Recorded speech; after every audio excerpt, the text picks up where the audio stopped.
Durante sua participação na Super Live promovida pela Associação dos Familiares e Vítimas do 8 de janeiro, ASFAV, o deputado Nicolas Ferreira desabafou sobre os horrores sofridos por milhares de famílias no ano que se passou desde a invasão de prédios públicos de 8 de janeiro.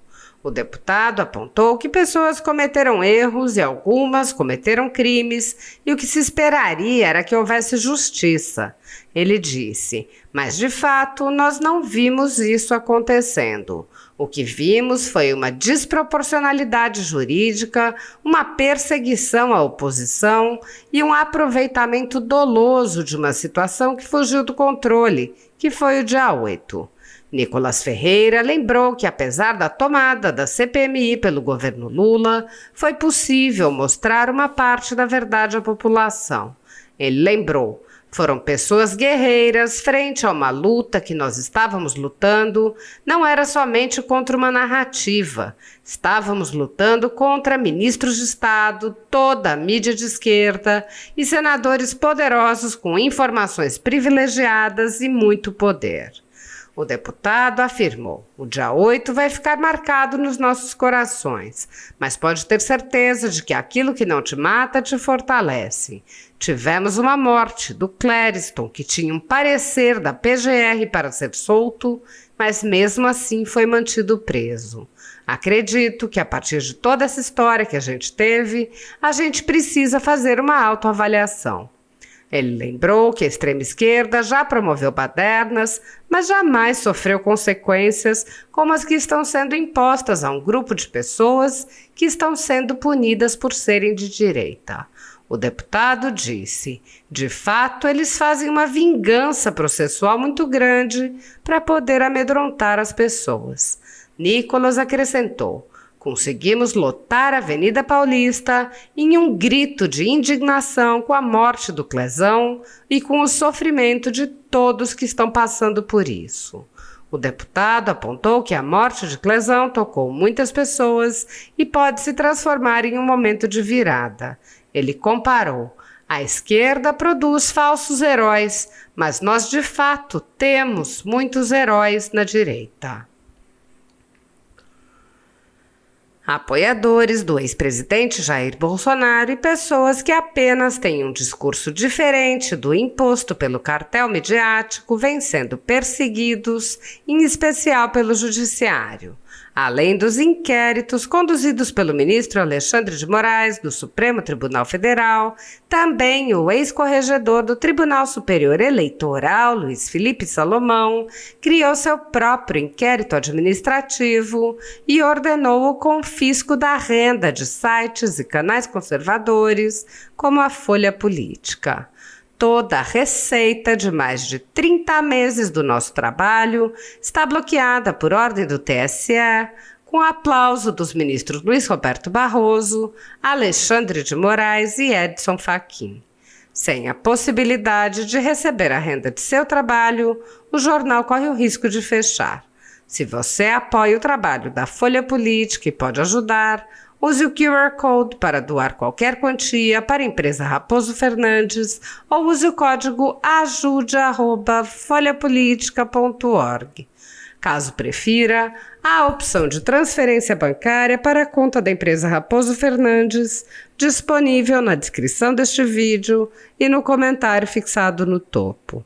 Há mais de 10 anos, a Folha Política faz a cobertura da política brasileira, mostrando atos, pronunciamentos e eventos dos três poderes, quebrando a espiral do silêncio imposta pelo cartel de mídia que quer o monopólio da informação. Pix ajude@folhapolitica.org. Assista. Sai o senador Girão, chega à tela e eu quero conversar com o deputado Nicolas Ferreira. Deputado, o senhor assumiu a Câmara Federal no ano passado, há um ano, mas que lição? Antes, boa noite, deputado, o senador Girão, né? Eu estou aqui agora passando a palavra ao Nicolas Ferreira. Qual é a grande lição que o Brasil tira deste um ano de sofrimento, de perseguição, dessa pandemia de injustiça que nós vivemos a partir do 8 de janeiro do ano passado? Primeiramente, boa noite, Bernardo, boa noite, senador Girão, um grande companheiro, amigo ali das horas mais difíceis. Senador Magno Malta, carinhosamente eu chamo de vô, mas é pela experiência, pela amizade, pela preocupação, né? Vô ajunta, vô chama para perto, e o Magno faz isso, né? Quem trabalha perto dele sabe.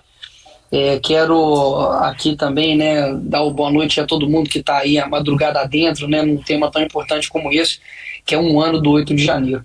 E antes de falar especificamente sobre o 8 de janeiro, quero aqui também honrar a memória, né, do sargento Roger Dias, aqui de Belo Horizonte, que foi morto, né, por um bandido que estava de prisão temporária e que deveria ter voltado para a cadeia, e que infelizmente, né, mais uma vítima, não somente do judiciário, mas também do Senado, né, que não pautou o fim da saidinha temporária que já tinha sido aprovado na Câmara. Infelizmente fez mais uma vítima. Realmente me chocou bastante esse caso, e quero honrar aqui a memória dele, assim como também em breve aqui já vou honrar também a vida também do Clériston e toda a sua família, que obviamente está passando por um luto aí que tenho certeza que vai ser eterno. Esses um ano que se passa, né, do dia 8 de janeiro, infelizmente é uma data ruim para o nosso Brasil, uma data que de fato alguns crimes ali foram cometidos, pessoas por um efeito de manada, né, depredaram patrimônio público, erraram, e a gente esperava de fato que houvesse justiça. Isso, inclusive, nós pedimos, né, justiça para aqueles que quebraram, para aqueles que invadiram, para aqueles que cometeram ali delitos contra a segurança pública, mas, de fato, nós não vimos isso acontecendo. O que, de fato, aconteceu aqui no Brasil foi uma desproporcionalidade jurídica, foi uma perseguição à oposição e um aproveitamento, né, doloso de uma situação que fugiu do controle, que foi esse dia 8. E a CPMI, né, que foi instaurada há meses atrás, né, contou com pessoas incríveis, duas delas estão aqui hoje, que é Magno Malta e Eduardo Girão, mas quero também aqui honrar também, né, o nome aqui de outros, como o delegado Ramagem, como Maurício Marcon, senador Seife, Eduardo, Flávio Bolsonaro, André Fernandes, Felipe Barros, Marco Feliciano, senador Marcos Rogério. Se eu me esquecer de algum aqui, me perdoe, mas de fato são assim uns nomes que me vêm à mente, de que eu vi ali realmente que foram pessoas guerreiras frente a uma luta que nós estávamos lutando, Bernardo. Não era somente contra uma narrativa, tá? A gente estava lutando contra ministros de Estado, estávamos lutando contra toda a mídia de esquerda, e também estávamos lutando ali com poderosos senadores e deputados de esquerda, que tinham ali informações privilegiadas, que tinham ali toda uma estrutura para poder destruir pessoas de bem, como foi o Argino Bedin, que é o pai da soja, um homem que foi colocado ali como financiador dos atos golpistas, mas que não tem uma mancha na sua vida pregressa, e que inclusive a sua conta estava bloqueada antes do dia 8 de janeiro, então obviamente era impossível que ele tenha financiado algo nesse tipo, já que sua conta estava bloqueada por determinação do STF. Então nós vimos realmente um caos ali acontecendo. Mas graças a Deus, a investigação, através ali da CPMI, fez com que abrisse os olhos de muitos brasileiros para o que estava acontecendo. Eu não sei, na história recente brasileira, porque a mídia, né, de live é recente, as outras CPIs não tinha esse recurso, mas de fato teve dias ali que teve uma audiência de 80 mil, mais de 100 mil pessoas acompanhando. E alguns dias que poderia ter sido, digamos, uma vitória para a esquerda, na verdade, no fim do dia, quando a gente passava por ali, se tornou uma derrota para a esquerda. Eu quero relembrar que alguns casos, como o caso do Silvinei Vasquez, né, que a esquerda estava com a faca nos dentes para poder ir para cima dele, e não somente ele, mas nós também destruímos toda a narrativa mentirosa, falaciosa, de que a PRF, sob a tutela do Bolsonaro, tenha influenciado no resultado das eleições. o hacker, né, de Taubaté, que na parte da manhã ali falou que o Bolsonaro tinha feito isso e aquilo, e na parte da tarde tudo veio por água abaixo quando pressionado. Nós tivemos ali também, né, pessoas como o General Heleno, tivemos ali o Coronel Naime, né, que esclareceu tudo o que estava acontecendo. Inclusive, quero também aqui honrar a vida dele, da família dele, que está passando por uma dificuldade muito grande. Estive ali com o seu filho na avenida, em Brasília, na verdade, nesta última manifestação. Coronel Naime, que saiu das férias dele, foi até o local, enfrentou a baderna e ainda assim, de promoção, recebeu uma cadeia. E diversas outras pessoas, né, familiares aqui agora, que eu me solidarizo, que estão numa situação assim terrível, de não somente sofrimento no sentido financeiro, porque dinheiro a gente perde, a gente ganha, mas sofrimento psicológico, né, perdas irreparáveis, como a família do Clériston. E pode ter certeza que o dia 8 vai ficar marcado, né, nos nossos corações, mas pode ter certeza que aquilo que não te mata, ele te fortalece, né? E, infelizmente, nós tivemos uma morte, né, que foi a do Clériston, que de fato não suportou tudo o que estava acontecendo, né? Toda a injustiça, já tinha um parecer da PGR para ser solto, e ainda assim foi mantido preso ali na Papuda, que eu estive por 2 vezes, e depois foi pedido que seja feito, né, um requerimento, um pedido ao ministro. Depois disso, nunca mais tive autorização para poder voltar e conversar ali com os demais presos. Então, eu acredito que a partir, né, de toda essa história que a gente teve, eu acho que nós primeiro, né, precisamos fazer uma autoavaliação, né, saber de que muitas pessoas ali foram levadas a erro, no sentido de que é impossível você tomar, digamos, um poder de um espaço físico como se isso fosse uma representação do poder real. A esquerda antigamente também já fez essas badernas, né, de quebrar, e foram basicamente esquecidas, né? Agora a gente vê que quando é com a direita, com poucas pessoas ali que participaram dessa quebradeira, de fato eles fazem uma vingança processual muito grande para poder amedrontar as pessoas. E apenas em 3 dias, quero lembrar aqui, Bernardo, já caminhando para a conclusão, de que em apenas 3 dias de movimentação nas redes sociais, nós conseguimos lotar a Avenida Paulista em um grito realmente de indignação com a morte do Clezão e com todos, né, também que estão sofrendo com relação a isso. E por fim, dizer que o que nós estamos passando agora serve para nos fortalecer, serve para poder mostrar que existem pessoas incríveis ainda no Brasil.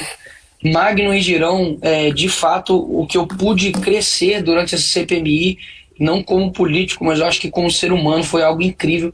Foi uma experiência assim, de saber que a nossa voz ela chega nos corações das pessoas. Quantas pessoas hoje eu chego nos estados e falo, olha, eu estive preso, ou eu tive um parente que estava preso, e quero te agradecer porque eu senti, eu vi o que vocês estavam tentando, né, fazer de tudo. Pude conhecer os demais advogados que de forma voluntária, né, estão ajudando tanto os familiares quanto os presos. A Gabriela Ritter, que é uma pessoa iluminada, que entendeu a missão dela aqui nessa terra, que realmente é cumprir um propósito, não é ser feliz. Não vim aqui para ser feliz nessa terra, pelo contrário, vim aqui para poder cumprir um propósito, e sei que isso vai ser debaixo de muita dor, de muito suor. E quero deixar aqui, né, para todos os que estão, né, nos ouvindo, de que houve também momentos difíceis para a esquerda no passado, mas o que diferenciou eles, de fato, foi a persistência. Pode ter certeza que a luta do Lula, por mais inglória que seja, por mais imoral, por mais suja que seja, ela tem uma virtude, que é a persistência. E ele foi preso, inclusive, né? O Lula foi preso, ficou preso 580 dias. Você teve a Dilma também, que foi presa, e todos eles de forma justificável, né? Um por corrupção, a outra por participar de um grupo terrorista, né? O VAR Palmares, e quase todos em volta do Lula também presos, e agora soltos, né? Porque nós temos uma justiça cega, mas eles persistiram, ainda que fosse pela mentira. Então eu aqui, né, apenas tenho certeza que sou o mais inexperiente aqui que vai passar aqui nessa live, mas é uma pessoa que entendeu que a coragem é a mãe de todas as virtudes. e a persistência, ela mantém viva essa coragem. Então, contem comigo, né, para poder manter viva, né, a memória do Clériston, de mostrar a verdade para essas pessoas. Hoje, né, na verdade, né, que já é dia 8, hoje às 8 horas da noite, eu vou lançar uma série chamada Aquilo que Não Te Contaram sobre o dia 8. E assim, eu vi uma prévia, né, do que os meninos me mandaram, e eu confesso que assim, eu me emocionei de saber que assim, o que eles estão fazendo, isso uma vez o Magno falou, e isso ficou cravado no meu coração, de que a morte, por exemplo, do Clériston, o nome dele vai servir de um marco histórico para a mudança do nosso país.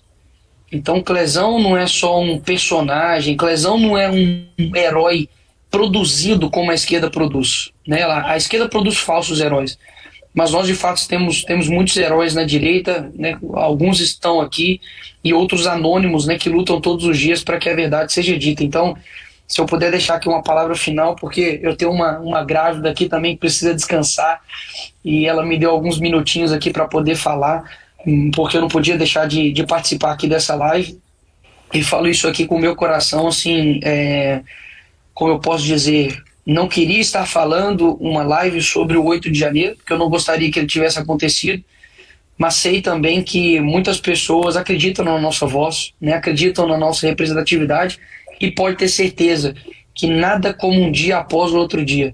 Eles tiveram muitos anos, Bernard, eles tiveram muitos anos, Girão, tiveram muitos anos, Magno, de produzir mentiras, narrativas, tomaram as universidades, tomaram a mídia, tomaram inclusive a nossa produção cultural, vão fazer agora um museu, né, da democracia, com um investimento de 40 milhões de reais, e pode ter certeza que as pessoas não vão esquecer, né, de cada personagem que passou na CPMI, de cada vida que foi destruída por conta de abusos judiciários, e pode ter certeza também que as vítimas, né, não vão esquecer que nenhum desse dinheiro, né, suado do trabalhador brasileiro foi para poder amparar essas pessoas, né? Os ditos direitos humanos, de fato, foi completamente esquecido para aqueles que mais precisavam, mas porque eles têm digamos, um rótulo de bolsonaristas, simplesmente são esquecidos.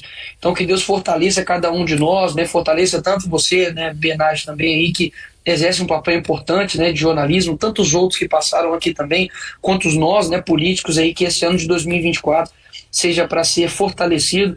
Contem sempre, né, com a minha voz, e que pode ter certeza que o 8 de janeiro foi uma batalha, e pode ter certeza que virão várias outras, mas estamos firmes de que o presente é deles, mas se Deus quiser o futuro será nosso.